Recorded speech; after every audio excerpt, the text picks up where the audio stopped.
शांतिग्राम, एक ऐसा गांव जहां की मिट्टी में बरसों पुरानी कहानियां दफन थीं। यहाँ के खेत केवल जमीन के टुकड़े नहीं बल्कि किशन लाल के लिए जीवन का आधार थे। उनकी रगों में मिट्टी का प्यार और पसीना एक साथ दौड़ता था। किशन लाल केवल एक किसान नहीं बल्कि परंपराओं के संरक्षक और गांव की आत्मा थे। उनकी पत्नी राधा देवी एक सहृदय महिला थीं जिनकी ममता से पूरा घर महकता था। वे हर सुबह सूरज से पहले उठकर घर और खेत दोनों की जिम्मेदारी संभालती थीं। उनके परिवार में 2 बेटे थे। बड़ा अर्जुन, जिसने गांव के सरकारी स्कूल से कुछ पढ़ाई करने के बाद शहर जाकर थोड़ी बहुत कमाई करने का सपना देखा था। उसे लगता था कि गांव का जीवन उसके बड़े सपनों के लिए बहुत छोटा है। छोटा बेटा सुधीर अभी किशोरावस्था में था, सरल और संस्कारी, जो अपने पिता के खेतों के काम में हाथ बटाने की कोशिश करता था।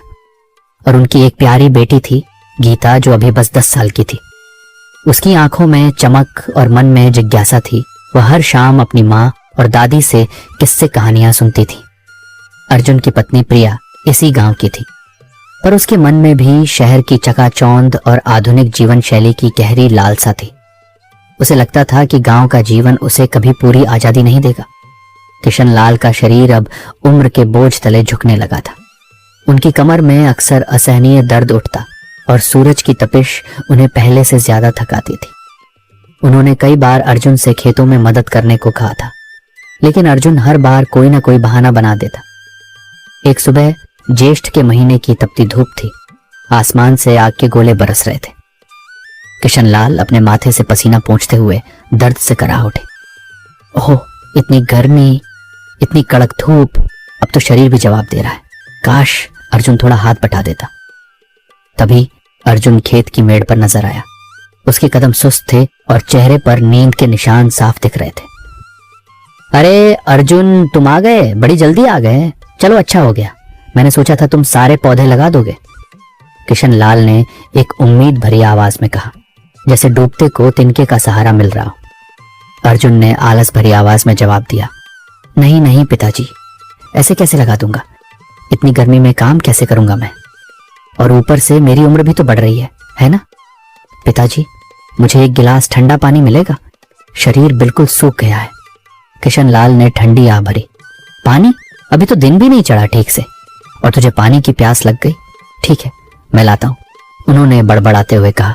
कम से कम सुबह उठकर पानी ही दे देता, वो भी मुझे लाना पड़ रहा है। पानी पीने के बाद अर्जुन ने राहत की सांस ली। पानी पीने से तो इस बार प्यास बुझ गई। वैसे सुधीर और गीता कहाँ हैं? और प्रिया भी नहीं दिख रही, माँ भी नहीं है। किशन लाल ने झुंझलाहट में कहा, कहाँ होंगे? सुधीर अपने दोस्तों राजू और बबली के साथ खेलने निकल गया होगा। गीता अपनी कहानियों की किताब में घुसी होगी, और प्रिया तो अभी तक अपने कमरे से बाहर ही नहीं निकली होगी। ये तीनों मुझसे ज्यादा आराम करते हैं। आज ऑफिस की छुट्टी थी। अर्जुन तो अपने बूढ़े बाप की मदद तो कर ही सकता था, लेकिन देखो अभी भी सो रहा है या मटर गश्ती कर रहा है। किशन लाल की आवाज में दर्द और निराशा साफ झलक रही थी। गुस्से और दुख से भरे किशन लाल घर की ओर बढ़े। उन्होंने जोर से आवाज लगाई, है अर्जुन, अरे उठता है कि नहीं? सूरज सिर पर चढ़ा है, अभी तक सोता रहेगा तो कैसे चलेगा? मेरा शरीर अब और साथ नहीं दे रहा। कमरे से अर्जुन की चिड़चिड़ी आवाज आई, क्या हुआ, इतना क्यों चिल्ला रहे हो? अरे हफ्ते में एक दिन ही तो छुट्टी मिलती है, और आप हैं कि मुझे आराम से सोने भी नहीं दे रहे हैं। आखिर आपको मुझसे दिक्कत क्या है, ये बताइए। तभी राधा देवी, जो रसोई घर से बाहर आई थी, ने अर्जुन को घूरा। हाँ, तुम अपने पिताजी से ऐसे कैसे बात कर सकते हो? बताओ, तुम्हारे पिताजी सुबह से लेकर शाम तक खेत में काम करते रहते हैं, उनकी उम्र भी तो देखो। उसमें मैं क्या करूं माँ? अर्जुन ने पलट कर कहा, मैं भी तो हफ्ते में 6 दिन शहर के एक छोटे से कपड़े की दुकान पर काम करता हूँ। 10-12 हजार ही मिलते हैं, लेकिन मेहनत तो लगती है। मुझे सुबह से रात तक खड़े रहना पड़ता है। मैं थोड़ी किसी को बताता हूँ कि मैं कितना काम करता हूँ, कितना पसीना बहाता हूँ, और उस दुकान पर भी कौन सा बहुत अच्छा काम है।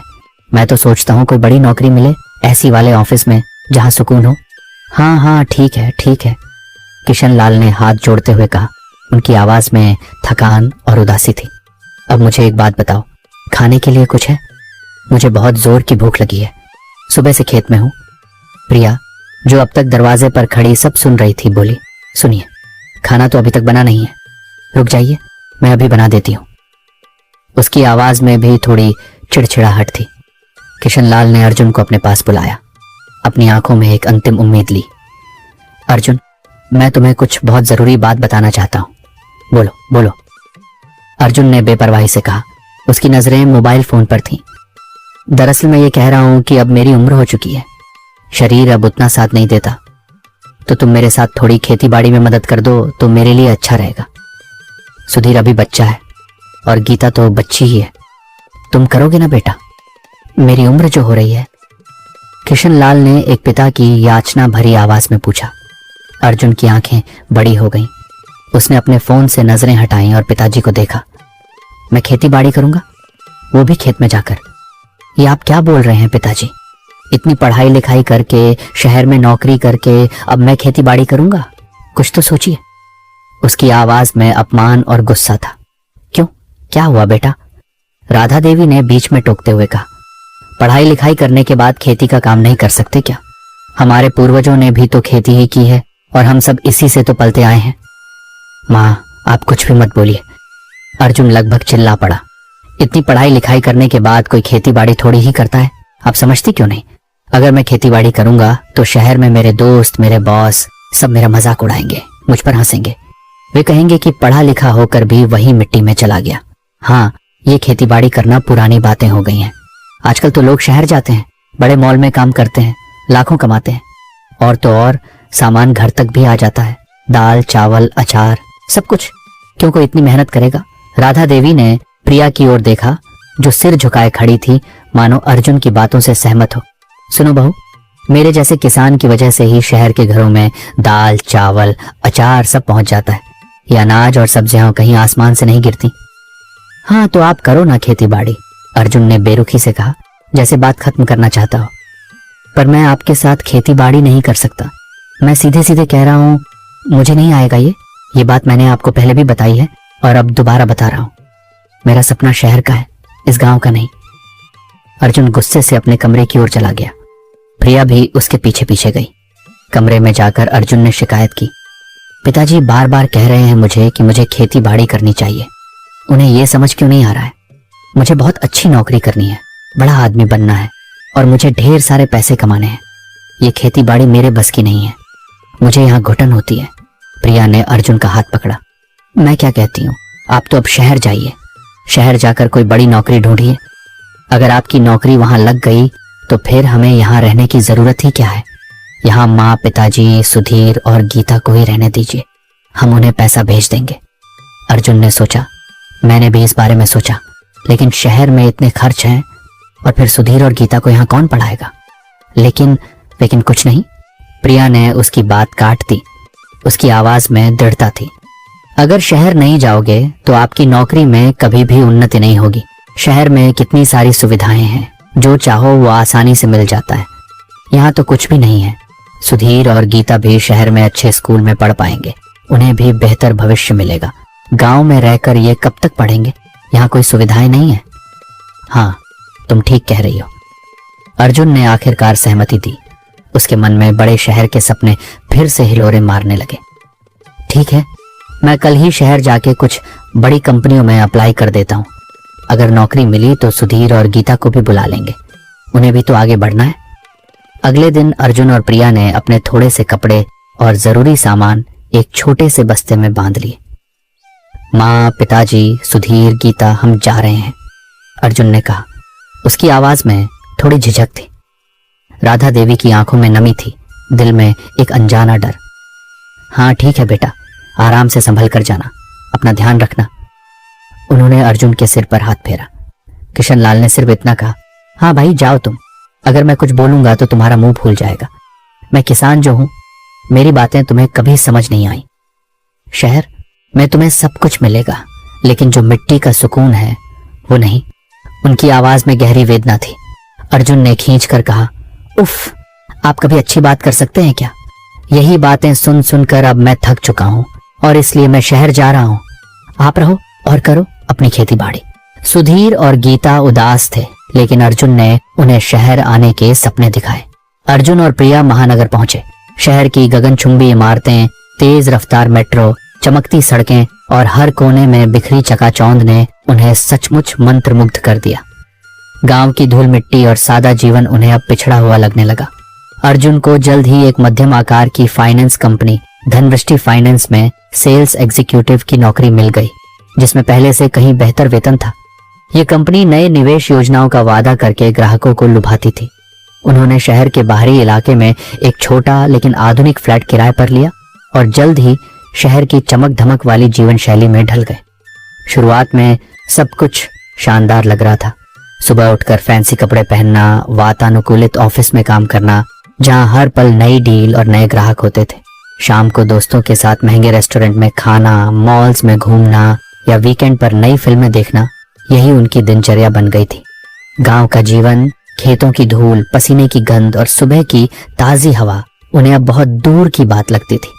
अर्जुन ने शहर में कुछ नए दोस्त बनाए। उनमें से एक था विवेक, जो उसी कंपनी में काम करता था। विवेक बहुत महत्वाकांक्षी और तेज तर्रार था। वह अर्जुन को हमेशा यही कहता था कि गांव में रहकर कुछ नहीं होता, असली तरक्की तो शहर में ही है, जहां सपनों की कोई सीमा नहीं। विवेक ने अर्जुन को धनवृष्टि फाइनेंस की एक अति लाभदायक योजना में निवेश करने के लिए भी उकसाया, जिसमें कम समय में पैसे दोगुने होने का वादा था। देखो अर्जुन, विवेक एक दिन महंगे कॉफी शॉप में बैठकर बोला, तुमने सही फैसला लिया। गांव में क्या था, बस वही धूल, मिट्टी और सूरज की तपिश। यहाँ देखो, ऐसी ऑफिस, बढ़िया सैलरी, ब्रांडेड कपड़े और हर सुविधा बस एक ऐप पर। और धनवृष्टि की योजनाओं में निवेश करके तुम अपने पैसे को भी तेजी से बढ़ा सकते हो।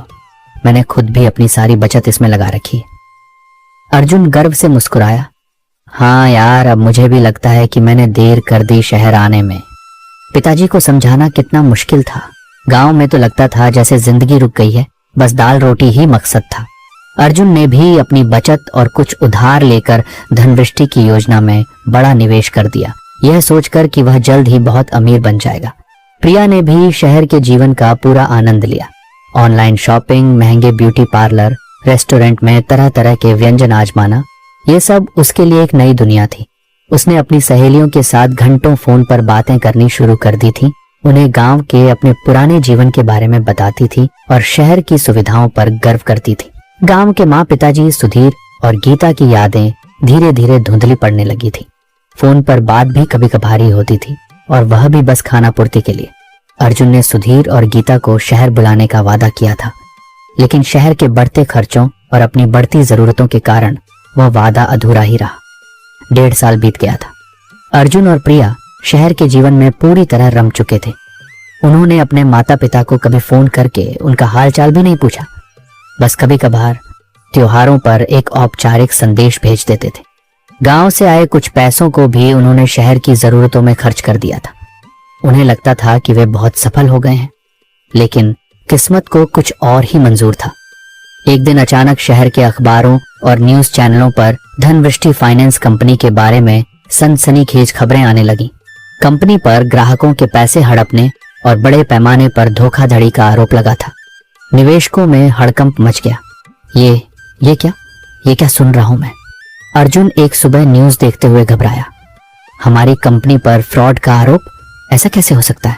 उसी क्षण उसका फोन बजा। मालिक का फोन नहीं था, बल्कि एक सहकर्मी का था, जिसने घबराई हुई आवाज में बताया कि कंपनी के दफ्तरों पर ताले लग गए हैं और मालिक फरार हो गए हैं। अर्जुन के पैरों तले जमीन खिसक गई। उसने फोन रखा और प्रिया की ओर देखा। उसकी आंखों में आंसू थे, होंठ थरथरा रहे थे।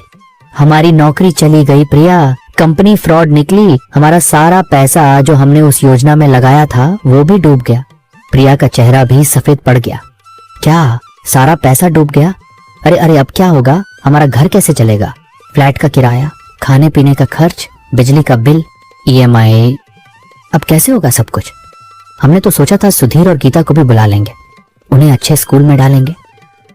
उसकी आवाज में एक तीखी पीड़ा थी। हाँ, हमने अब तक कितना पैसा जमा किया था? प्रिया ने पूछा। उसकी आवाज में डर और निराशा थी। अर्जुन ने खाली निगाहों से उसे देखा। पैसा? कौन सा पैसा?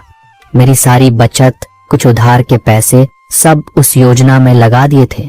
विवेक ने भी कहा था कि यह सबसे सुरक्षित और लाभदायक योजना है।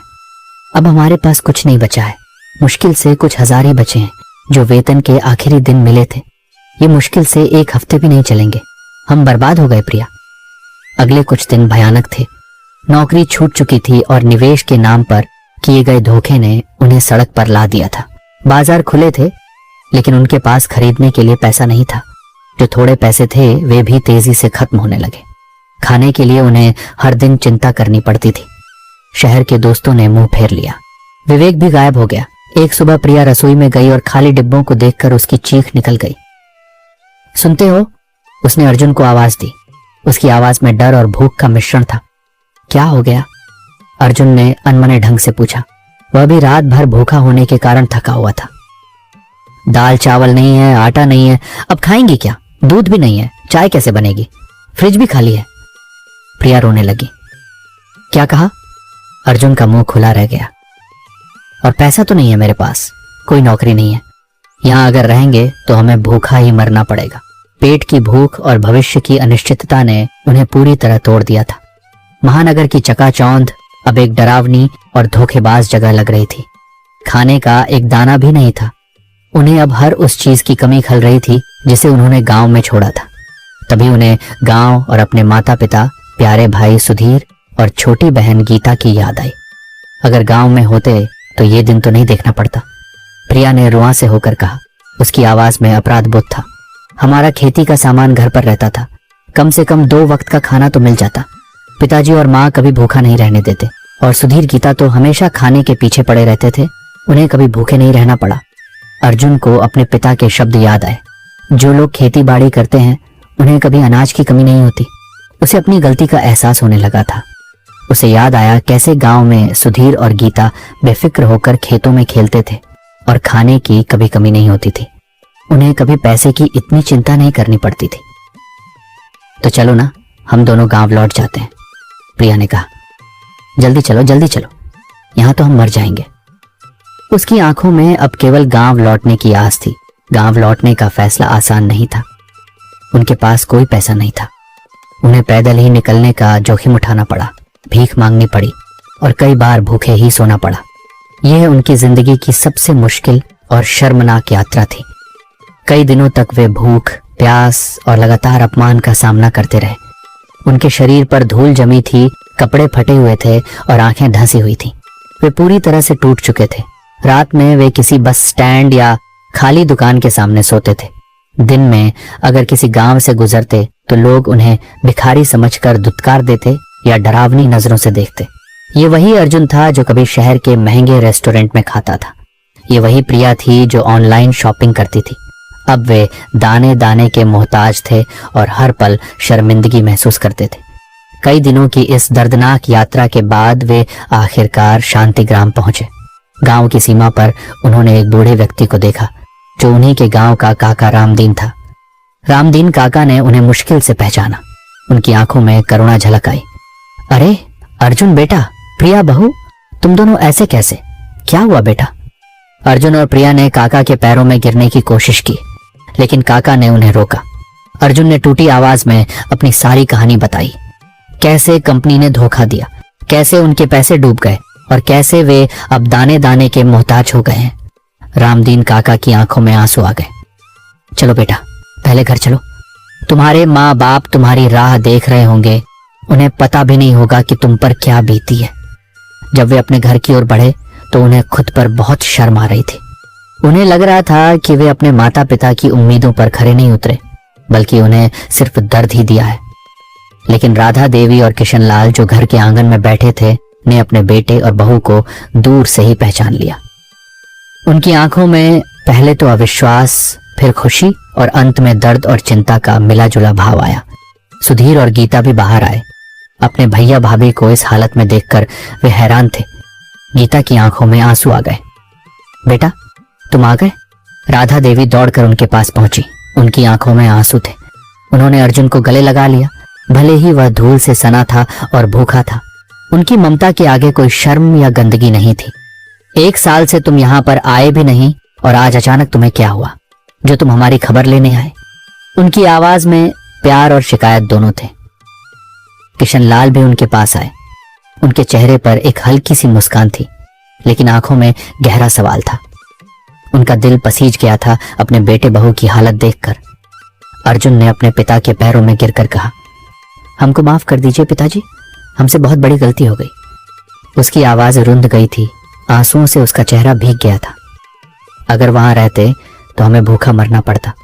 हमने सब कुछ खो दिया। वह शहर तो बस एक धोखा था। आप ठीक कह रहे थे पिताजी। प्रिया भी किशन लाल और राधा देवी के चरणों में झुक गई। उसकी आंखों से भी आंसू बह रहे थे। मैं खेतीबाड़ी करूंगा। मैंने अपनी गलतियों से बहुत कुछ सीखा है। मैं रोज आपके साथ खेतीबाड़ी करने चलूंगा। बस हमें माफ कर दीजिए। उसकी आवाज में एक सच्ची थोई थी। सुधीर और गीता अब तक हैरान खड़े थे। गीता ने हिम्मत करके पूछा, भैया आप इतने दुबले क्यों हो गए हो? भाभी आपके कपड़े ऐसे क्यों हो गए? आप ठीक तो हो ना? अर्जुन ने सुधीर और गीता को गले लगाया। उसके आंसू उनके कंधों पर गिरे। बहुत बुरा हुआ बेटा। शहर में जिंदगी उतनी आसान नहीं होती जितनी दिखती है। वहां सब कुछ पैसे से चलता है और जब पैसा खत्म हो जाए तो कोई अपना नहीं होता। हमें धोखा मिला। अरे बस बस बस, किशन लाल ने अर्जुन को उठाते हुए कहा। उनकी आंखों में भी नमी थी। अर्जुन, तुम्हें तुम्हारी गलती का एहसास हुआ, यह देखकर मैं खुश हुआ। यही सबसे बड़ी बात है। उन्होंने प्रिया के सिर पर हाथ फेरा। मेरी बहू भी समझदार हो गई। तुम सब आ गए, यही मेरे लिए सबसे बड़ी बात है। पहले नहाओ, खाना खाओ। तुमने शायद कई दिनों से कुछ खाया नहीं होगा। राधा देवी की आंखों में खुशी के आंसू थे। पर बेटा, तू जानता है, जो लोग खेती बाड़ी करते हैं उन्हें कभी अनाज की कमी नहीं होती। इस धरती माँ ने हमेशा सबको पाला है। तुम सब यहीं रहो, अब कहीं मत जाओ। हम सब मिलकर फिर से शुरुआत करेंगे। राधा देवी ने जल्दी से गर्मा गर्म खाना बनाया। दाल, चावल, ताजी सब्जियां और रोटी। खाने की खुशबू से अर्जुन और प्रिया की आंखों में आंसू आ गए। उन्हें याद आया जब वे भूखे सोए थे। खाना खाते समय वे रो रहे थे क्योंकि उन्हें अपनी माँ के हाथ के खाने का स्वाद और उसकी अहमियत समझ आ गई थी। ये केवल भोजन नहीं था, ये प्रेम और परिवार की सुरक्षा का प्रतीक था। घर में खुशी का माहौल था। 1 साल बाद परिवार फिर से एक हो गया था। ये सिर्फ एक वापसी नहीं थी, बल्कि एक नई शुरुआत थी, जहां शहर की चकाचौंध की बजाय धरती की महक और रिश्तों की गर्माहट को प्राथमिकता दी जा रही थी। सुधीर और गीता भी अब खुश थे कि उनके भैया भाभी वापस आ गए थे और अब वे सब साथ रहेंगे। अगले दिन से अर्जुन और प्रिया ने किशन लाल के साथ खेतों में काम करना शुरू कर दिया। सुधीर भी अपनी पढ़ाई के बाद खेतों में मदद करने लगा और गीता भी छोटी मोटी चीजों में हाथ बटाने लगी। शुरुआत में यह उनके लिए बहुत मुश्किल था। शहर की आरामदायक जिंदगी के बाद सुबह जल्दी उठकर खेतों में काम करना, धूप में पसीना बहाना और हाथों में फावड़ा कुदाल थामना उनके लिए एक चुनौती थी। उनके हाथ छिल गए, शरीर में दर्द होता था और थकान उन्हें चूर चूर कर देती थी। एक शाम अर्जुन ने प्रिया से कहा, यार ये कितना मुश्किल काम है। मैं तो सोचता था कि बस खेत में बीज डाल दो और फसल उग जाएगी। पिताजी कितनी मेहनत करते हैं और सुधीर भी कितनी लगन से काम सीख रहा है। प्रिया ने अपने दर्द भरे हाथों को देखते हुए कहा, हाँ अर्जुन, और हम उन्हें ही लापरवाह समझते थे। माँ कहती थी कि किसान ही शहर वालों का पेट भरते हैं। हमें तब समझ नहीं आया ये मिट्टी कितनी उपजाऊ है। हमें अब समझ आया। शहर में तो हम बस पैसे के पीछे भाग रहे थे, पर यहाँ हमें असली जिंदगी मिल रही है। किशन लाल ने उनकी परेशानी देखी, लेकिन कुछ नहीं कहा। उन्होंने धैर्य से उन्हें काम सिखाया, मिट्टी के बारे में बताया, फसलों की जरूरतों को समझाया। जब पहली बार अपने बोए हुए बीज से नन्हा पौधा निकलता देखा तो अर्जुन और प्रिया की आंखों में एक अलग ही चमक थी। उन्हें एहसास हुआ कि यह जीवन का सृजन है जो किसी भी धन से बढ़कर है। जब पहली फसल पककर तैयार हुई तो उन्हें ऐसा लगा जैसे उन्होंने कोई बहुत बड़ी उपलब्धि हासिल की हो। इस अनाज की एक एक दाने की कीमत उन्हें अब समझ आ गई थी। सुधीर भी अब खेत के काम में अर्जुन का दाहिना हाथ बन चुका था। गीता भी अब पढ़ाई के साथ साथ खेतों के छोटे मोटे काम में मदद करती थी, जैसे पानी पिलाना या पक्षियों को भगाना। अर्जुन ने अपनी पढ़ाई लिखाई का इस्तेमाल गांव के लिए भी करना शुरू किया। उसने इंटरनेट पर आधुनिक खेती के तरीके खोजे, जैविक खाद बनाने के तरीके सीखे और गांव के अन्य किसानों के साथ मिलकर नई तकनीकों पर चर्चा की। उसने गांव के कुछ युवाओं को भी खेती के महत्व के बारे में समझाया, जो शहर जाने का सपना देख रहे थे। लेकिन उसके अपने अनुभव को सुनकर वे रुक गए और गांव में ही रहकर काम करने का फैसला किया। एक दिन अर्जुन ने अपने पिता से कहा, पिताजी क्यों ना हम अपनी सब्जियों और अनाज को सीधे शहर के बाजार में बेचें। इससे हमें ज्यादा मुनाफा मिलेगा और लोगों को ताजी और जैविक सब्जियां भी मिलेंगी। किशन लाल ने उसकी बात ध्यान से सुनी। ये तो अच्छी सोच है बेटा, शहर में तुम्हारे दोस्त होंगे, उनसे बात करो। अर्जुन ने अपने पुराने दोस्त विवेक से संपर्क करने की कोशिश की, लेकिन विवेक का फोन नहीं लगा। वह धोखाधड़ी के बाद गायब हो चुका था। अर्जुन ने शहर में अपने एक पुराने ग्राहक श्रीमान गुप्ता से संपर्क किया, जो एक छोटे होटल के मालिक थे। श्रीमान गुप्ता को ताजी और अच्छी गुणवत्ता वाली सब्जियों की हमेशा जरूरत रहती थी। अर्जुन ने उन्हें अपने गांव की जैविक सब्जियों के बारे में बताया। श्रीमान गुप्ता को यह विचार पसंद आया। उन्होंने मिलकर एक छोटी सी डिलीवरी चेन बनाई और शांतिग्राम की ताजी सब्जियां अब सीधे महानगर के घरों और छोटे होटलों तक पहुंचने लगी। सुधीर ने गांव में ग्राहकों से ऑर्डर लेने और पैकिंग का काम संभाला। प्रिया भी गांव के काम में रम गई थी। वह राधा देवी से रसोई के काम, अचार बनाने और गांव के रिवाजों को सीख रही थी। गांव की महिलाएं उसे पसंद करने लगी थी, क्योंकि वह अब विनम्र और मेहनती थी। उसने गांव की महिलाओं को छोटे छोटे गृह उद्योग शुरू करने में मदद की, जैसे पापड़ बनाना, चटनी बनाना और उन्हें शहर में बेचना। गीता भी अपनी माँ और भाभी से ये सब हुनर सीख रही थी। शांतिग्राम गांव में अब एक नया उत्साह था। सरपंच महोदय विजय सिंह भी इस बदलाव से खुश थे। उन्होंने अर्जुन और प्रिया की पहल की सराहना की और गांव के विकास के लिए हर संभव मदद का आश्वासन दिया। गांव में अब न केवल आर्थिक खुशहाली आ रही थी, बल्कि शिक्षा और स्वास्थ्य पर भी ध्यान दिया जाने लगा था। अर्जुन ने गांव में एक छोटा पुस्तकालय शुरू किया, जहां बच्चे और बड़े किताबें पढ़ सकते थे। गीता अब उस पुस्तकालय में गर्व से पढ़ती थी और गांव के अन्य बच्चों को भी कहानियां सुनाती थी। एक शाम को पूरा परिवार खेत में बैठकर सूर्यास्त देख रहा था। हवा में मिट्टी और ताजी फसल की महक घुली थी। बच्चे हंस रहे थे, बड़े सुकून महसूस कर रहे थे। किशन लाल ने अर्जुन के कंधे पर हाथ रखा। बेटा, मुझे अब जाकर सुकून मिला है। तुमने समझ लिया कि असली धन न तो कागज के नोटों में है और न ही बड़ी इमारतों में। असली धन तो इस धरती में है, इस पानी में है और हमारी मेहनत में है, और सबसे बढ़कर परिवार के साथ में है। अर्जुन ने मुस्कुराते हुए कहा, हाँ पिताजी, अब मैं समझ गया हूं। जब तक धरती माँ हमें अनाज दे रही है और हम मेहनत कर रहे हैं, हमें कभी भूखा नहीं रहना पड़ेगा। शहर में भले ही कितनी भी सुविधाएं हों, लेकिन जो शांति और सुकून गांव में है, वह कहीं नहीं। प्रिया ने राधा देवी के हाथ को अपने हाथ में लिया। माँ, मुझे माफ कर दीजिए कि मैंने पहले खेती को छोटा समझा। अब मुझे लगता है कि यह दुनिया का सबसे महान काम है। यहाँ हर सुबह एक नई उम्मीद होती है। राधा देवी की आंखों में आंसू थे, लेकिन वे खुशी के आंसू थे। तुम तीनों बच्चों को देखकर मेरा मन खुश हो गया। परिवार साथ है और यह धरती हमें पाल रही है, इससे बड़ा सुख और क्या हो सकता है। सुधीर और गीता भी अपने भैया भाभी के पास आकर बैठ गए। सुधीर ने कहा, भैया, अब मैं भी आपके साथ खेत में काम करूंगा और हमें कभी शहर नहीं जाना पड़ेगा। गीता ने कहा, हाँ भैया, मैं भी यहीं रहकर अपनी कहानियां लिखूंगी और गांव के बच्चों को पढ़ाऊंगी। शांतिग्राम एक बार फिर खुशियों और समृद्धि से भर गया था। यह सिर्फ एक परिवार की कहानी नहीं थी, बल्कि यह उन लाखों लोगों की कहानी थी जिन्होंने विपरीत परिस्थितियों में अपनी जड़ों की ओर लौटने का फैसला किया और प्रकृति के साथ मिलकर एक नया आत्मनिर्भर जीवन शुरू किया।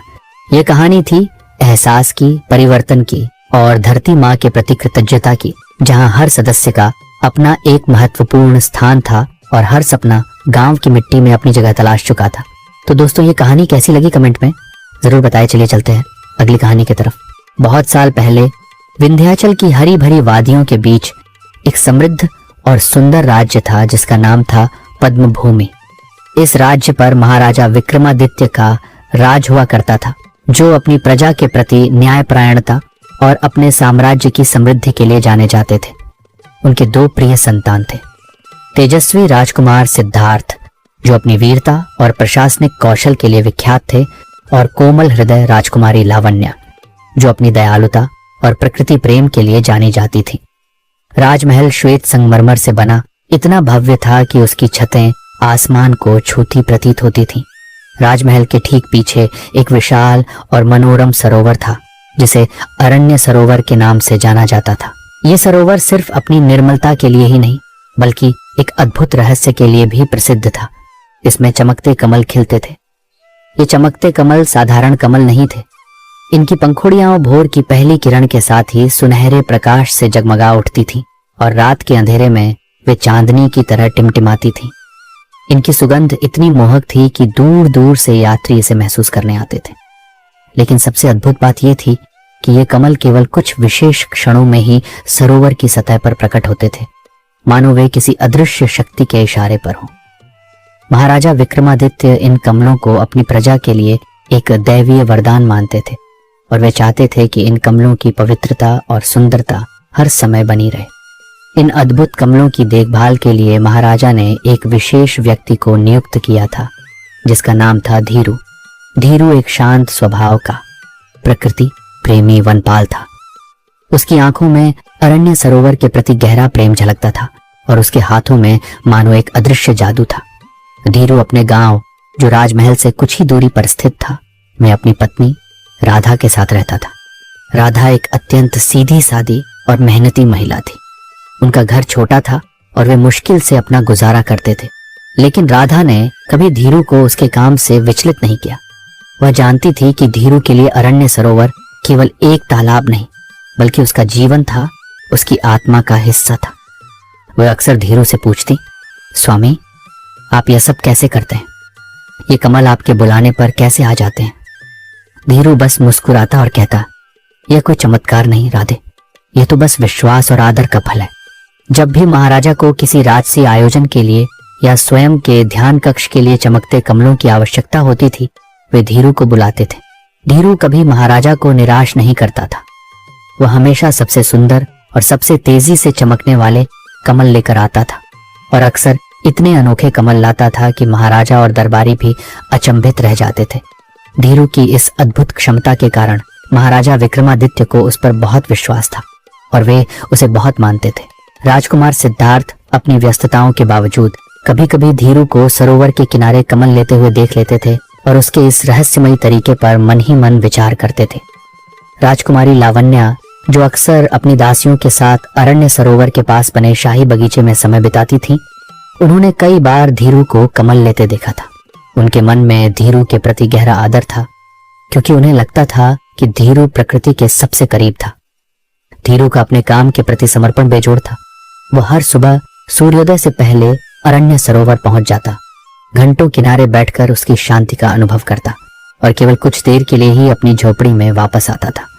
वह न तो कोई जाल इस्तेमाल करता था, न कोई लंबी छड़ी, और न ही कभी नाव से सरोवर के गहरे पानी में जाता था। वह बस किनारे पर खड़ा होता, कुछ बुदबुदाता और देखते ही देखते सबसे सुंदर चमकता कमल उसकी ओर तैरता हुआ आ जाता। यह दृश्य जिसने भी देखा वह मंत्रमुग्ध हो गया। गांव के लोग, जिनमें बूढ़े किसान रामू काका, युवा मछुआरा केशव और गांव की महिलाएं शामिल थीं, धीरू को कमल पुत्र के नाम से जानते थे। उन्हें धीरू पर गर्व था, लेकिन कोई भी उसके रहस्य को समझ नहीं पाता था। कई साल बीत गए, राज्य में समृद्धि बढ़ती गई और चमकते कमल पद्म भूमि की पहचान बन गए। महाराजा विक्रमादित्य के मन में एक जिज्ञासा बढ़ती जा रही थी। ये धीरू हर बार इतनी तेजी से और इतने अद्भुत कमल कैसे प्राप्त कर लेता है? क्या इसके पास कोई गुप्त विधि है, कोई विशेष मंत्र? एक दिन जब धीरू एक असाधारण रूप से बड़ा और चमकीला कमल लेकर आया, तो महाराजा का धैर्य टूट गया। उनके सबसे विश्वसनीय सलाहकार महामंत्री विद्याधर, जो अपनी कुशाग्र बुद्धि के लिए जाने जाते थे, ने भी इस रहस्य पर कई बार विचार किया था। महामंत्री विद्याधर, महाराजा ने एक शाम उनसे कहा, क्या आपने कभी धीरू के तरीके पर गौर किया है? वह बिना किसी प्रयास के ऐसे कमल कैसे प्राप्त कर लेता है? मुझे संदेह है कि इसके पीछे कोई रहस्य है जो वह हमसे छिपा रहा है। महामंत्री विद्याधर ने अपनी दाढ़ी सहलाते हुए उत्तर दिया, महाराज, वनपाल धीरू अपनी ईमानदारी और निष्ठा के लिए विख्यात है। मैंने उसे हमेशा सरोवर के प्रति अत्यंत आदर के साथ व्यवहार करते देखा है, किंतु उसकी यह अद्वितीय क्षमता वास्तव में विचारणीय है। यदि आपकी आज्ञा हो तो हम अपने गुप्तचरों को इस कार्य पर लगा सकते हैं। महाराजा विक्रमादित्य ने तुरंत सहमति दे दी। हाँ विद्याधर, हमारे गुप्तचर दल को आदेश दो कि वे धीरू पर बारीकी से नजर रखें। पता लगाओ कि वह किस प्रकार ये कमल प्राप्त करता है।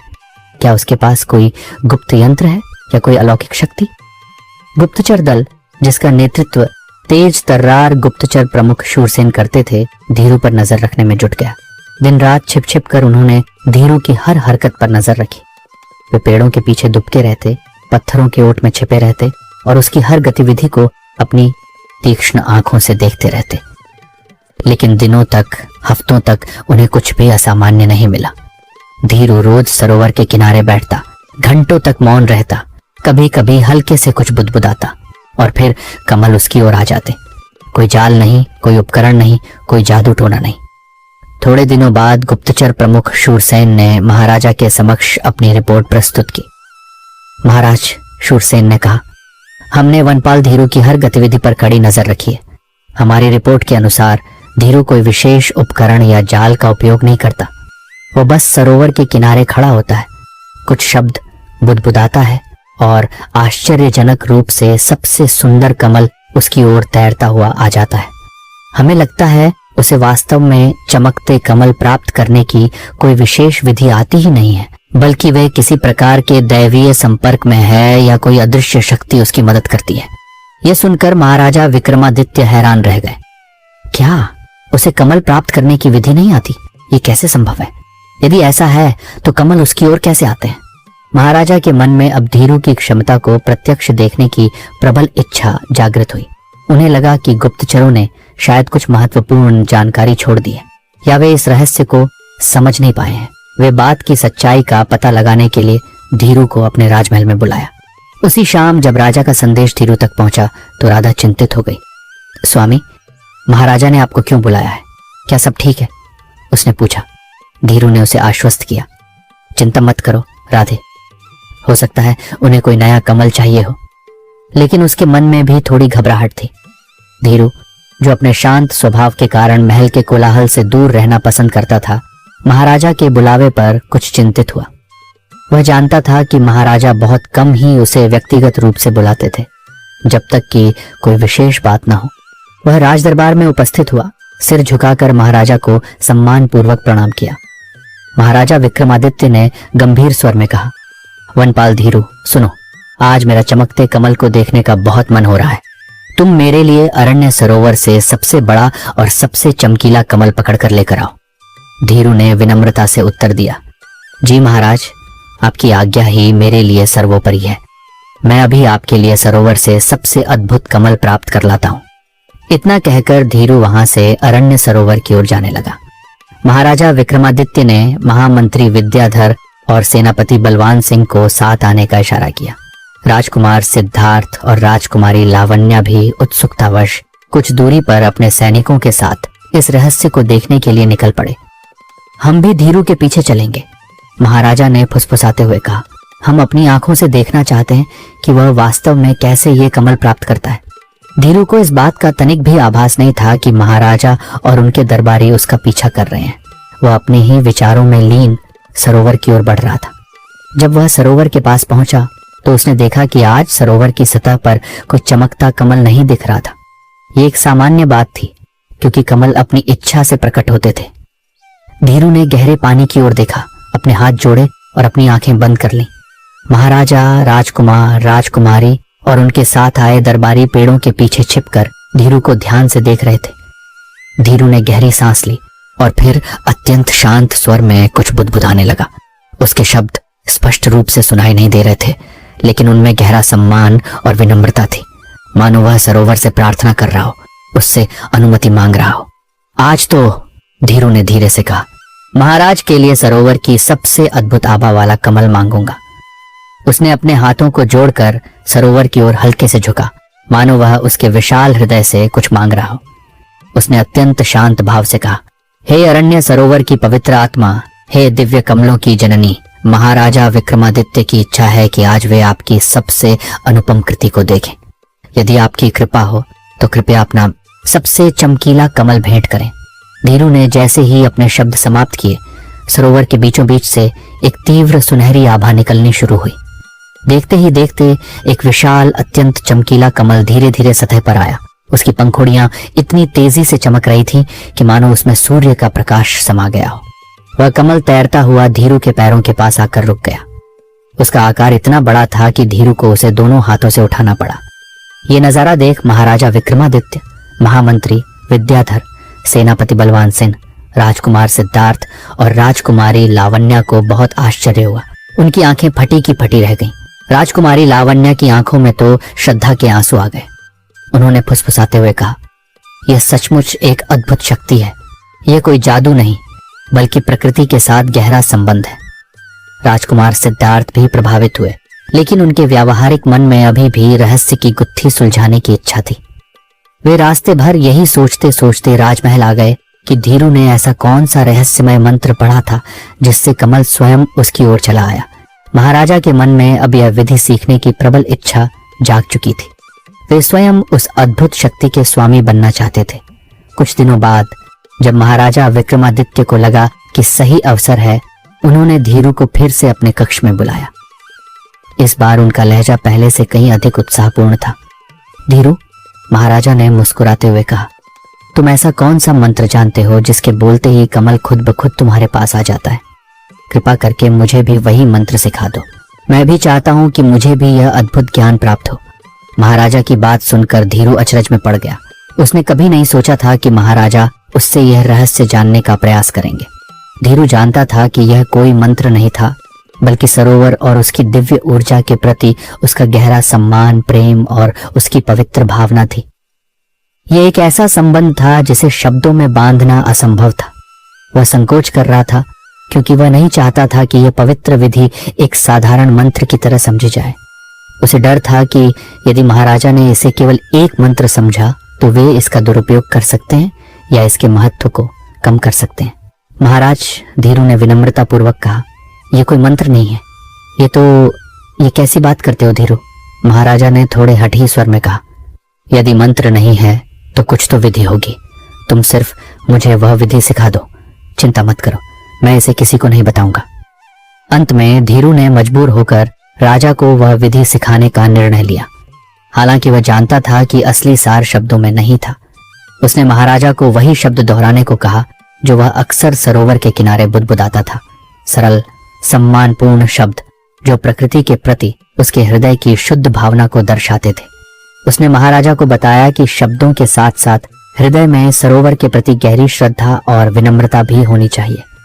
धीरू ने महाराजा को उस समय किए गए अपने शारीरिक हाव भाव और मानसिक एकाग्रता के बारे में भी बताया, लेकिन वह जानता था कि सिर्फ नकल करने से कुछ नहीं होगा। मंत्र सीखने के बाद महाराजा विक्रमादित्य उसकी सच्चाई जानने के लिए तुरंत अरण्य सरोवर पर पहुंचे। उन्होंने धीरू द्वारा बताए गए शब्दों को, जिसे वह मंत्र समझते थे, उच्चारित किया। महाराजा ने जैसे ही उन मंत्रों का उच्चारण किया, उनके आश्चर्य का ठिकाना नहीं रहा। सरोवर के किनारे एक छोटा लेकिन चमकीला कमल तैरता हुआ उनकी ओर आ गया। यह महज एक छोटा सा कमल था जिसे सरोवर ने शायद महाराजा के उत्साह को एक बार के लिए स्वीकार करते हुए भेंट किया था। यह धीरू की पवित्रता की ऊर्जा का अवशेष था जो अभी भी वहां व्याप्त था। महाराजा की खुशी का ठिकाना नहीं रहा। उन्हें लगा कि उन्होंने एक महान शक्ति प्राप्त कर ली है। महाराजा खुशी खुशी अपने राजमहल गए। उनका मन गर्व और उत्साह से भरा हुआ था। उन्होंने तुरंत एक विशेष सभा बुलाई जिसमें सभी मंत्री, दरबारी, सेनापति बलवान सिंह, राजवैद्य कुशल और यहाँ तक कि राजकुमार सिद्धार्थ और राजकुमारी लावण्या भी उपस्थित थे। राजमहल का दरबार कक्ष आज एक अलग ही चमक से जगमगा रहा था। आज मैं आप सबको एक बहुत महत्वपूर्ण बात बताना चाहता हूँ, महाराजा विक्रमादित्य ने अपनी आवाज में गर्व भरते हुए घोषणा की। आप सबको पता है कि मैं लंबे समय से वनपाल धीरू की उस अद्भुत क्षमता से विस्मित था जिससे वह बिना किसी प्रयास के चमकते कमल प्राप्त कर लेता है। सभी दरबारी उत्सुकता से उनकी ओर देखने लगे। राजकुमार सिद्धार्थ के चेहरे पर एक गंभीर भाव था, जबकि राजकुमारी लावण्या के मन में एक अजीब सी बेचैनी थी। अब मुझे यह बताते हुए अत्यंत प्रसन्नता हो रही है, महाराजा ने अपनी छाती चौड़ी करते हुए कहा, कि मैंने एक मंत्र सीखा है जिसकी सहायता से अरण्य सरोवर के कमल खुद ब खुद मेरे पास आ जाएंगे। न मुझे सरोवर में कोई जाल डालने की जरूरत और न ही किसी और चीज की जरूरत। राज दरबार में सन्नाटा छा गया। महामंत्री विद्याधर ने आंखें चौड़ी कर लीं और सेनापति बलवान सिंह के चेहरे पर आश्चर्य का भाव था। क्या महाराज, यह सच है? एक युवा दरबारी ने साहस करके पूछा। हाँ, यह बिल्कुल सच है, महाराजा ने हंसते हुए उत्तर दिया। आज ही मैंने स्वयं इसका अनुभव किया है। एक अद्भुत कमल मेरे बुलाने पर मेरे पास आ गया था। महाराज, आपने यह मंत्र कहां से सीखा है? एक अन्य मंत्री ने पूछा। महाराजा विक्रमादित्य अब अति उत्साहित हो चुके थे। उन्होंने धीरू के बारे में बताने की बजाय स्वयं को अधिक महिमा मंडित करने का निर्णय लिया। यह मंत्र तो मैंने बहुत ही प्रतिष्ठित साधु महाराज से सीखा है, जो विंध्याचल की पहाड़ियों में प्राचीन ऋषियों के आश्रम में रहते हैं। वे वर्षों की तपस्या से इस अलौकिक ज्ञान के स्वामी बने हैं। यह सुनकर आपस में सारे मंत्री और दरबारी फुसफुसाने लगे। यह कैसे हो सकता है? एक ने दूसरे से कहा। महाराज तो कभी किसी साधु से मिलने गए ही नहीं, लगता है महाराज को भ्रम हो गया है। राजवैद्य कुशल, जो अपनी गहरी सोच और अवलोकन के लिए प्रसिद्ध थे, ने चुपचाप सब सुना और उनके चेहरे पर एक हल्की सी मुस्कान थी। रानी शुभ्रा, जो महाराजा के पास ही बैठी थी, उन्होंने महाराजा की आंखों में गर्व की चमक देखी और उनके मन में एक हल्की सी चिंता हुई। राजकुमारी लावण्या को लगा कि महाराजा धीरू के प्रति अन्याय कर रहे हैं। क्या तुम लोग आपस में खुसुर फुसुर कर रहे हो? महाराजा ने अपनी आवाज तेज करते हुए पूछा। महामंत्री विद्याधर ने तुरंत आगे आकर कहा, वो हम लोग कह रहे थे कि हम लोग अपनी आंखों से यह देखना चाहते हैं। यदि ऐसा है तो हम धन्य हो जाएंगे महाराज। महाराजा विक्रमादित्य अपनी क्षमता का प्रदर्शन करने के लिए बेचैन थे। तो चलो, मैं अभी तुम लोगों को दिखाता हूं। तुम सब अपनी आंखों से देखना कि कैसे दिव्य कमल मेरे एक आदेश पर चले आते हैं। हाँ हाँ महाराज, चलिए चलिए। सभी दरबारी उत्साह से बोल पड़े, हालांकि उनके मन में संदेह था। राजकुमार सिद्धार्थ ने भी उत्सुकता से सहमति दी, जबकि राजकुमारी लावण्या के चेहरे पर बेचैनी साफ झलक रही थी। अगले दिन महाराजा विक्रमादित्य के साथ उनके सभी मंत्री, सेनापति, राजवैद्य, रानी शुभ्रा, राजकुमार सिद्धार्थ और राजकुमारी लावण्या भी अरण्य सरोवर पर पहुंचे। प्रजा का एक बड़ा समूह भी यह चमत्कार देखने के लिए एकत्र हुआ था, जिसमें धीरू की पत्नी राधा भी शामिल थी। गांव के लोग जैसे रामू काका और केशव भी उत्सुकता से खड़े थे, यह सोचकर कि क्या आज महाराजा भी धीरू जैसा कुछ कर पाएंगे। सरोवर का किनारा उत्सव स्थल जैसा लग रहा था। तालाब पर पहुंचने के बाद सभी लोगों ने राजा से उस मंत्र का उच्चारण करने को कहा। महाराजा विक्रमादित्य ने गर्व से अपनी छाती फुलाई, अपने हाथ उसी तरह जोड़े जैसे धीरू ने जोड़े थे और सरोवर की ओर मुख करके मंत्रों का उच्चारण किया। हे अरण्य सरोवर की पवित्र आत्मा, हे दिव्य कमलों की जननी, महाराजा विक्रमादित्य की आज्ञा है कि तुम अपना सबसे चमकीला कमल भेंट करो। उन्होंने एक बार, फिर दूसरी बार और फिर तीसरी बार मंत्रों का उच्चारण किया, लेकिन कोई चमकता कमल सरोवर की सतह पर प्रकट नहीं हुआ। सरोवर शांत था, उसकी सतह पर केवल पेड़ों की छायाएं नाच रही थीं। महाराजा के चेहरे पर चिंता की लकीरें उभर आईं। उन्हें लगा कि शायद उन्होंने गलत मंत्र पढ़ दिया है या कुछ भूल गए हैं। लगता है मैंने गलत मंत्र पढ़ दिया, उन्होंने बुदबुदाते हुए कहा। मैं दोबारा मंत्र पढ़ता हूँ। कुछ दरबारी अब अपनी हंसी रोक नहीं पा रहे थे। उन्होंने धीमी आवाज में हंसना शुरू कर दिया। हाँ हाँ हाँ महाराज, पढ़िए। गली गली हप्पा, आ जाए मेरे पास कमलों के पप्पा, किसी ने मजाक में कहा। गांव के लोगों में फुसफुसाहट फैलने लगी। राधा, जो भीड़ में खड़ी थी, अपने पति की ओर चिंतित नजरों से देख रही थी। उसे डर था कि कहीं इस सबका दोष धीरू पर न आ जाए। महाराजा ने उस मजाक को अनसुना करते हुए फिर से अपनी पूरी शक्ति और एकाग्रता के साथ मंत्र पढ़ा। हे अरण्य सरोवर की पवित्र आत्मा, हे दिव्य कमलों की जननी, महाराजा विक्रमादित्य की आज्ञा है कि तुम अपना सबसे चमकीला कमल भेंट करो, तुरंत प्रकट हो जाओ। इस बार भी एक भी कमल उनकी ओर नहीं आया। सरोवर की सतह वैसी ही शांत बनी रही। ये देख सभी लोग उन पर जोर जोर से हंसने लगे। दरबारियों की हंसी पूरे सरोवर के किनारे गूंजने लगी। गांव के लोग भी अब खुलकर हंसने लगे थे। महाराजा विक्रमादित्य को बहुत शर्मिंदा होना पड़ा। उनका गर्व चूर चूर हो गया। उनके मुख पर क्रोध की लालिमा फैल गई। वे अपमानित महसूस कर रहे थे। उन्होंने गुस्से में तनतनाते हुए अपने सेवकों को आदेश दिया, जाओ सेवकों, जाओ, उस वनपाल धीरू को तुरंत बुलाकर लाओ।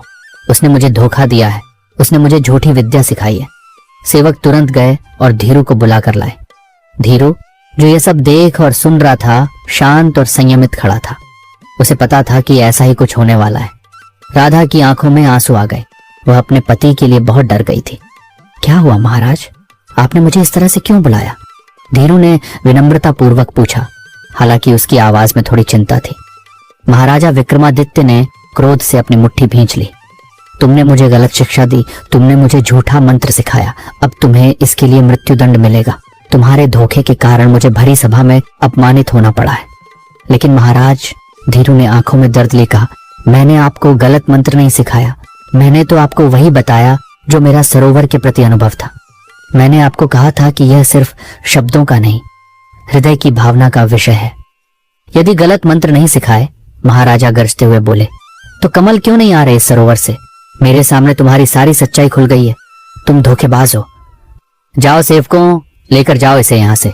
इसे कारागार में डाल दो और कल सुबह इसे मृत्यु दंड दिया जाएगा। महाराजा ने अपनी उंगली उठाकर धीरू की ओर इशारा करते हुए कहा, महाराज, मेरी कोई गलती नहीं है। मुझे ऐसी सजा मत दीजिए। मैंने कोई गलती नहीं की है महाराज।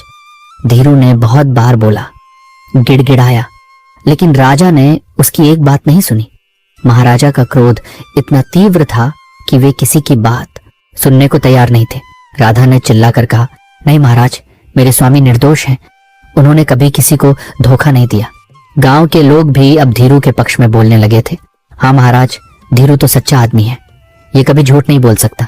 लेकिन सिपाहियों ने उन्हें शांत कर दिया। वहां खड़े महामंत्री विद्याधर, सेनापति बलवान सिंह और अन्य मंत्रियों को कुछ समझ नहीं आ रहा था कि आखिर ये हो क्या रहा है, क्योंकि महाराजा ने तो उनसे ये कहा था कि उन्होंने मंत्रों का ज्ञान किसी प्रसिद्ध साधु से लिया है, और सज्जा इस बेचारे वनपाल धीरू को दे रहे थे। सभी चुप थे। उनकी आंखों में असमंजस और चिंता थी। रानी शुभ्रा भी महाराजा के इस अकारण क्रोध से बहुत दुखी थी। राजकुमार सिद्धार्थ भी शांत थे। उन्हें पता था कि इस स्थिति में बहस करने का कोई फायदा नहीं। लेकिन राजकुमारी लावण्या, जो धीरू की सच्चाई जानती थी, अब और चुप नहीं रह सकी। पिताश्री रुकिए। राजकुमारी लावण्या अचानक भीड़ से आगे बढ़ी और महाराजा के सामने खड़ी हो गई। वनपाल धीरू निर्दोष हैं, आप उन्हें ऐसे दंडित नहीं कर सकते। महाराजा चौंक गए। लावण्या, तुम क्या कर रही हो? ये राजसी मामला है, इसमें बच्चों का हस्तक्षेप नहीं होना चाहिए। नहीं पिताश्री, राजकुमारी ने दृढ़ता से कहा, यह न्याय का मामला है। मैंने स्वयं धीरू को कई बार कमल लेते देखा है। वह कभी जाल का उपयोग नहीं करता, न किसी बल का। वह सरोवर से प्रार्थना करता है जैसे एक मित्र दूसरे मित्र से बात करता है। उसकी विधि का आधार प्रेम और सम्मान है, कोई जादुई मंत्र नहीं। आपने उससे मंत्र के बजाय केवल शब्द सीखे, लेकिन उस भावना को नहीं अपनाया।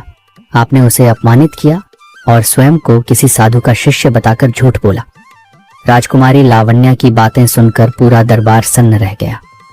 महाराजा विक्रमादित्य अपनी बेटी की बातों से और भी क्रोधित हो गए, लेकिन कहीं गहरे उनके मन में राजकुमारी की कही बातों की सच्चाई भी गूंज रही थी। तभी अचानक अरण्य सरोवर के शांत जल में हलचल हुई। एक तीव्र सुनहरी रोशनी सरोवर के बीच से ऊपर उठी और देखते ही देखते एक दिव्य आकृति, जो हरे वस्त्रों में लिपटी थी और उसके चारों ओर प्रकृति की आभा थी, सरोवर की सतह पर प्रकट हुई। ये वन देवता थे, अरण्य सरोवर के संरक्षक। उनकी आवाज जैसे कि पत्तों की सरसराहट और हवा की फुसफुसाहट का मिश्रण हो, पूरे वातावरण में गूंज उठी। रुको राजन, वन देवता ने गंभीर और शांत स्वर में कहा। वनपाल धीरू को कारागार में मत डालो। इसमें धीरू का कोई दोष नहीं है, बल्कि इसमें गलती तुम्हारी है। महाराजा विक्रमादित्य और सभी दरबारी भय और विस्मय से वन देवता की ओर देखने लगे। उन्होंने कभी किसी देवता को प्रत्यक्ष रूप से प्रकट होते नहीं देखा था। राजकुमारी लावण्या ने अपने हाथ जोड़ लिए। तुमने अपने गुरु को गुरु नहीं माना जिसने तुम्हें यह विद्या सिखाई। वन देवता ने आगे कहा, धीरू ने तुम्हें कोई मंत्र नहीं सिखाया राजन। उसने तुम्हें केवल उन शब्दों और भावनाओं के बारे में बताया जो वह सरोवर के प्रति रखता है। यह कोई जादुई शब्द नहीं, बल्कि हृदय की पवित्रता है, प्रकृति के प्रति गहरा सम्मान है और स्वयं को उसके चरणों में समर्पित करने की भावना है। वन देवता ने धीरू की ओर देखा और मुस्कुराए। धीरू वर्षों से इस सरोवर की सेवा कर रहा है। उसने इसे केवल एक पानी का स्रोत नहीं माना, बल्कि एक जीवंत आत्मा के रूप में देखा है। उसका हर कार्य, हर बुदबुड़ाहट सरोवर के प्रति उसकी श्रद्धा का प्रतीक है। जब वह कमल को बुलाता है तो वह आज्ञा नहीं देता, बल्कि प्रेम से निवेदन करता है, जैसे एक बच्चा अपनी मां से करता है। सरोवर उसकी इस शुद्ध भावना को पहचानता है और इसीलिए कमल स्वयं उसकी ओर चले आते हैं। लेकिन राजन, वन देवता ने अपनी दृष्टि महाराजा की ओर मोड़ते हुए कहा, जब तुमने धीरू से यह विधि सीखी तो तुम्हारे मन में गर्व था। ज्ञान प्राप्त करने की इच्छा नहीं, बल्कि शक्ति प्राप्त करने की इच्छा थी। तुमने सोचा कि यह कोई सामान्य जादू है जिसे शब्दों के माध्यम से नियंत्रित किया जा सकता है। जब तुमने पहली बार कमल को प्राप्त किया, वह सरोवर की ओर से एक संकेत था कि तुम सही दिशा में आगे बढ़ सकते हो, यदि तुम्हारा हृदय शुद्ध रहे। लेकिन तुमने उस क्षण को अपनी महानता का प्रमाण मान लिया, न कि सरोवर की कृपा का। और जब तुमने भरी सभा में अपने इस ज्ञान का बखान किया और स्वयं को किसी महान साधु का शिष्य बताया, तब तुमने उस विनम्रता को त्याग दिया जो इस विद्या का मूल है। तुमने धीरू को, जिसने तुम्हें यह राह दिखाई, अपमानित किया और स्वयं को सर्वज्ञानी घोषित कर दिया। तुम्हारा मन अभिमान से भर गया और अभिमान इस दिव्य संबंध को तोड़ देता है। इसी कारण सरोवर ने तुम्हें कमल नहीं दिए। ये धीरू का नहीं, तुम्हारे गर्व का परिणाम था। वन देवता के एक एक शब्द महाराजा विक्रमादित्य के हृदय में बाण की तरह चुभ रहे थे। उन्हें अपनी गलती का एहसास हो गया। उनका सिर शर्म से झुक गया। उनकी आंखों में पश्चाताप के आंसू आ गए। उन्होंने धीरू की ओर देखा, जो अभी भी शांत खड़ा था, और फिर अपनी बेटी राजकुमारी लावण्या की ओर देखा, जिसने सत्य बोलने का साहस किया था। राजकुमार सिद्धार्थ ने भी अब अपने पिता की गलती को स्वीकार कर लिया था। मुझे माफ कर दो वनपाल धीरू, महाराजा विक्रमादित्य ने घुटनों के बल बैठकर हाथ जोड़कर कहा।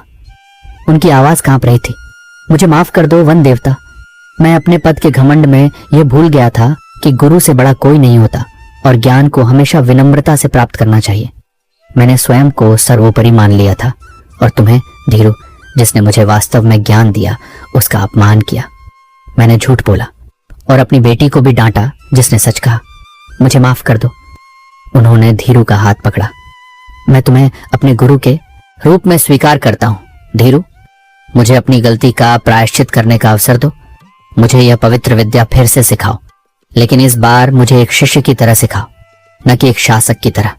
धीरू की आंखों में भी आंसू आ गए। उसने महाराजा को उठने में मदद की। महाराज, आप पश्चाताप कर रहे हैं, यही सबसे बड़ी बात है। गुरु कभी शिष्य से नाराज नहीं होता। राधा, जो अपने पति के पास दौड़कर आ गई थी, अब राहत महसूस कर रही थी।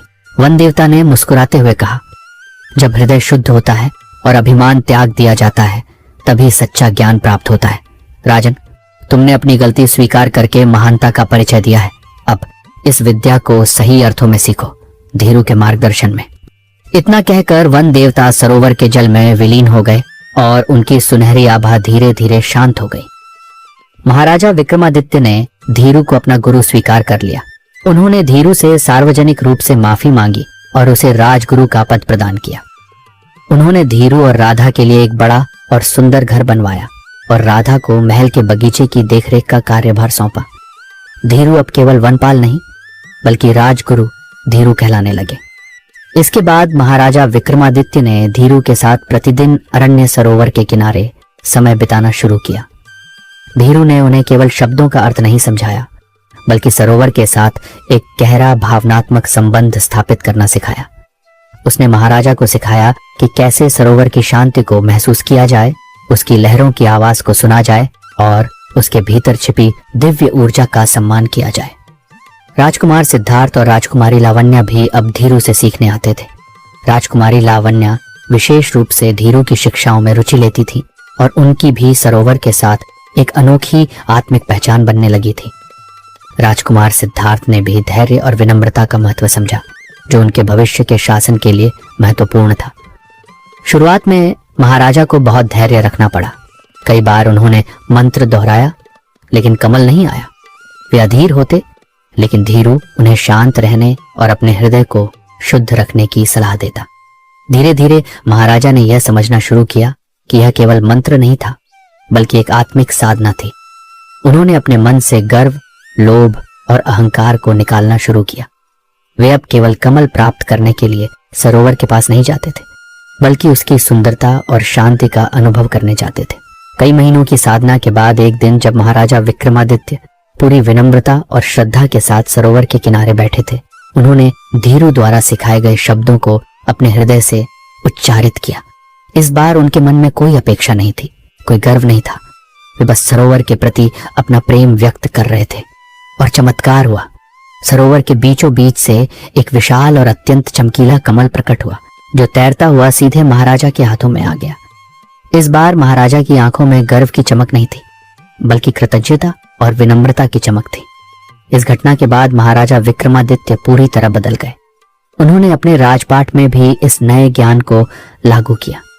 वे अब प्रजा के प्रति और भी अधिक विनम्र और संवेदनशील हो गए। उन्होंने समझा कि सच्चा नेतृत्व शक्ति का प्रदर्शन नहीं बल्कि सेवा और सम्मान का प्रतीक है। उन्होंने अपने दरबार में सादगी और न्याय को बढ़ावा दिया। राजवैद्य कुशल ने महाराजा के इस बदलाव को ध्यान से देखा और उनकी बुद्धि की प्रशंसा की। रानी शुभ्रा भी महाराजा के इस आध्यात्मिक विकास से बहुत प्रसन्न थी। पद्मभूमि राज्य में अब एक नया युग शुरू हुआ। महाराजा विक्रमादित्य ने राजगुरु धीरू के सम्मान में पद्मभूमि गुरुपीठ की स्थापना की, जहां प्रकृति के प्रति सम्मान, विनम्रता और सत्य की शिक्षा दी जाती थी। इस गुरुपीठ में गांव के बच्चे, दरबारी और यहां तक कि राजकुमार सिद्धार्थ और राजकुमारी लावण्य भी शिक्षा प्राप्त करते थे। लोग महाराजा को धीरू के शिष्य के रूप में जानने लगे और इस उपाधि को उन्होंने गर्व के साथ स्वीकार किया।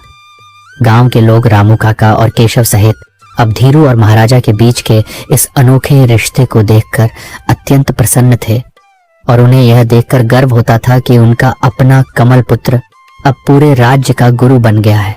इस कहानी से हमें यह सीखने को मिलता है कि इंसान को कभी झूठ नहीं बोलना चाहिए और न ही अपने गुरु का अपमान करना चाहिए। सच्चा ज्ञान केवल विनम्रता, श्रद्धा और शुद्ध हृदय से ही प्राप्त होता है और अभिमान हमेशा ज्ञान के मार्ग में बाधक बनता है। महाराजा विक्रमादित्य ने अपनी गलती स्वीकार करके न केवल स्वयं को एक बेहतर शासक बनाया बल्कि अपने राज्य को भी सच्चे मूल्यों और सिद्धांतों पर आधारित एक आदर्श भूमि में परिवर्तित कर दिया और अरण्य सरोवर के चमकते कमल अब पद्म भूमि के विनम्रता और सद्भाव के प्रतीक बन गए थे, जो हर भोर में अपनी सुनहरी आभा से एक नई सीख देते थे। तो दोस्तों, कैसी लगी आपको आज की कहानी? उम्मीद है इसने आपको सोचने पर मजबूर किया होगा